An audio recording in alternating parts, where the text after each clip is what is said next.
Deși comuniștii au venit ultimii să depună flori și au așteptat ca toți cei adunați la bustul poetului să se mai împrăștie, deputații PCRM nu au scăpat de furia mulțimii.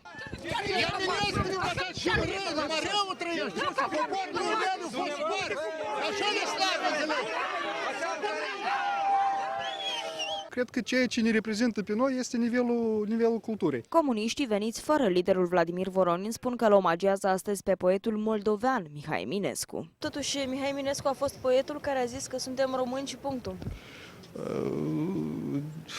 Nu numai așa. Este un proiect care a scris inclusiv și moldovenești. Matinale au fost astăzi membrii guvernului împreună cu o parte din deputații PD și președintele Parlamentului care au depus flori împreună. Iurie Leanca a plecat grăbit la ședința guvernului, iar Igor Corman i-a justificat plecarea. Eu, ca să vă exprim tot respectul, m-am apropiat de dumneavoastră. Șeful legislativului s-a lăsat dus de val și a recitat din opera lui Eminescu, nu orice, ci versurile care, spune el, reprezintă situația din Parlament. E ușor a scrie versuri când nimic nu ai a spune, înșelând cuvinte goale ce din coada o să sune.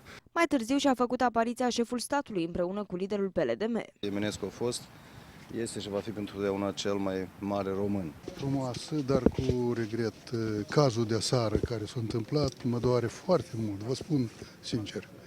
Și de ce mi s-a schimbat și dispoziția. A urmat un meeting de comemorare a poetului lângă bustul său. Primarul capitalei s-a referit la clasa politică de la Chișinău. Nu este exclus că poetul ar recurge și la înjurături. Astăzi se împlinesc 164 de ani de la nașterea poetului Mihai Eminescu. Tot astăzi, în Republica Moldova, este sărbătorită Ziua Culturii printr-o decizie adoptată de Parlament anul trecut.